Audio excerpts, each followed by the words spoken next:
ಜೈಲು ಸೇರಿದ್ದ ಮಾಜಿ ಸಚಿವ ರೇವಣ್ಣ ಬೇಲ್ ಮೇಲೆ ಹೊರಬಂದು ಟೆಂಪಲ್ ರನ್ ಆರಂಭಿಸಿದ್ದಾರೆ. ಆದರೆ ತಲೆಮರೆಸಿಕೊಂಡಿರೋ ಪುತ್ರ ಪ್ರಜ್ವಲ್ ಮಾತ್ರ ಇನ್ನೂ ವಾಪಸ್ ಆಗ್ತಿಲ್ಲ. ವಿದೇಶದಲ್ಲಿ ಕುಳಿತು ಕಳ್ಳಾಟ ಆಡ್ತಿರೋ ಪ್ರಜ್ವಲ್ ಇವತ್ತು ಮತ್ತೊಮ್ಮೆ ಫ್ಲೈಟ್ ಟಿಕೆಟ್ ಕ್ಯಾನ್ಸಲ್ ಮಾಡಿದ್ದಾರೆ.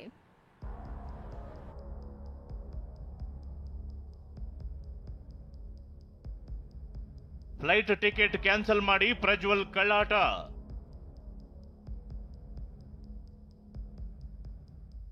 ಚುನಾವಣೆ ಫಲಿತಾಂಶದ ಬಳಿಕ ವಿದೇಶದಿಂದ ವಾಪಸ್.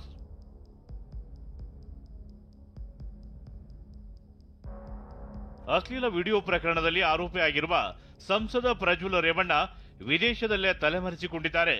ಕಿಡ್ನಾಪ್ ಕೇಸ್ನಲ್ಲಿ ಜೈಲು ಸೇರಿದ ಪ್ರಜ್ವಲ್ ತಂದೆ ರೇವಣ್ಣ ನಿನ್ನೆಯಷ್ಟೇ ಜೈಲಿನಿಂದ ರಿಲೀಸ್ ಆಗಿದ್ರು. ಹೀಗಾಗಿ ಇವತ್ತು ಪ್ರಜ್ವಲ್ ಕೂಡ ಭಾರತಕ್ಕೆ ವಾಪಸ್ ಆಗ್ತಾರೆ ಎನ್ನಲಾಗಿತ್ತು. ಅದರಂತೆ ಜರ್ಮನ್ನಿಂದ ಇವತ್ತು ಪ್ರಜ್ವಲ್ ವಾಪಸ್ ಆಗಲು ಫ್ಲೈಟ್ ಟಿಕೆಟ್ ಕೂಡ ಬುಕ್ ಆಗಿತ್ತು. ಆದರೆ ಇವತ್ತು ಕೂಡ ಪ್ರಯಾಣಿಕರ ಲಿಸ್ಟ್ನಲ್ಲಿ ಪ್ರಜ್ವಲ್ ಹೆಸರು ಇಲ್ಲ. ಕೊನೆ ಕ್ಷಣದಲ್ಲಿ ಬೆಂಗಳೂರಿಗೆ ಬರದೆ ಜರ್ಮನಿಯಲ್ಲೇ ಉಳಿದುಕೊಂಡಿದ್ದಾರೆ. ಮೂಲಗಳ ಪ್ರಕಾರ ಲೋಕಸಭಾ ಚುನಾವಣೆ ಫಲಿತಾಂಶದ ನಂತರ ಬೆಂಗಳೂರಿಗೆ ಬರುವ ಸಾಧ್ಯತೆ ಇದೆ. ಇದರ ನಡುವೆ ಪ್ರಜ್ವಲ್ ರೇವಣ್ಣ ಎಲ್ಲಿದ್ದಾನೆ ಎಂಬುದು ಎಸ್ಐಟಿಗೆ ಗೊತ್ತಿದೆ ಎಂದ ಗೃಹ ಸಚಿವರು ತನಿಖೆ ವೇಳೆ ಬೇರೆ ಮಾಹಿತಿ ನೀಡಲ್ಲ ಎಂದಿದ್ದಾರೆ.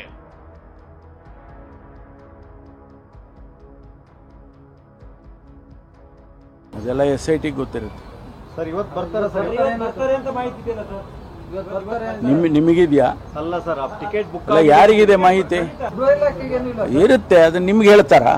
ಅವರು ತನಿಖೆ ನಡೆಯುವಾಗ ಅವ್ರು ಯಾವ ವಿಷಯ ಹೇಳಬೇಕು, ಯಾವ ವಿಷಯ ಹೇಳಬಾರ್ದು, ಅದನ್ನ ಸಾರ್ವಜನಿಕ ವಲಯಕ್ಕೆ ಯಾವ್ದು ಬರ್ಬೋದು, ಯಾವ್ದು ಇರಬಾರ್ದು ಅಂತ ಹೇಳ್ತಾರೆ. ಇನ್ನು ನಿನ್ನೆ ಜೈಲಿನಿಂದ ಬಿಡುಗಡೆ ಆಗ್ತಿದ್ದಂತೆ ಮೈಸೂರಿಗೆ ತೆರಳಿ ಚಾಮುಂಡಿ ದರ್ಶನ ಪಡೆದಿದ್ದ ಮಾಜಿ ಸಚಿವ ರೇವಣ್ಣ ಇವತ್ತು ಬೆಂಗಳೂರಿನ ಜೆಪಿ ನಗರದ ವೆಂಕಟೇಶ್ವರ ಸ್ವಾಮಿ ದೇವಸ್ಥಾನಕ್ಕೆ ತೆರಳಿ ವಿಶೇಷ ಪೂಜೆ ಸಲ್ಲಿಸಿದರು. ಕಷ್ಟಗಳ ನಿವಾರಣೆಗಾಗಿ 2 ಗಂಟೆ ವಿಶೇಷ ಪೂಜೆ ಸಲ್ಲಿಸಿದರು.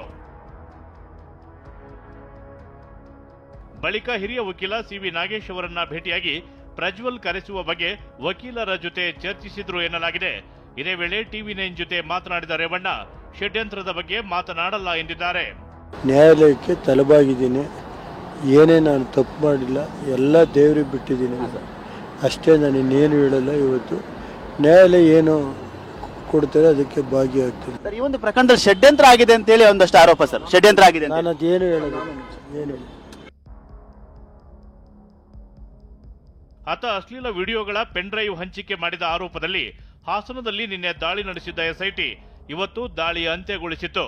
ಪ್ರೀತಂಗೌಡ ಆಪ್ತರಾದ ಕ್ವಾಲಿಟಿ ಬಾರ್ ಶರತ್, ಪುನೀತ್, ಎಚ್ಪಿ ಕಿರಣ್, ಕಾಂಗ್ರೆಸ್ ಕಾರ್ಯಕರ್ತರಾದ ಪುಟ್ಟರಾಜು, ನವೀನ್ ಗೌಡ, ಪ್ರಜ್ವಲ್ ಮಾಜಿ ಕಾರು ಚಾಲಕ ಕಾರ್ತಿಕ್, ಶಶಿ, ಚೇತನ್ ಗೌಡ ಮನೆ ಮೇಲೆ ದಾಳಿ ಮಾಡಿದ್ದ ಎಸ್ಐಟಿ ಕೆಲ ಮಹತ್ವದ ದಾಖಲೆ ವಶಕ್ಕೆ ಪಡೆದು ವಾಪಸ್ ಆಗಿದೆ.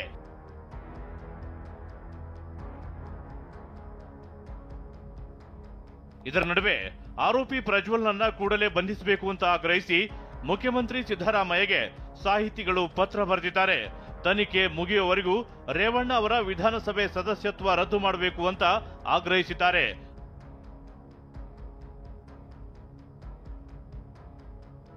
Bureau report, ಟಿವಿ9.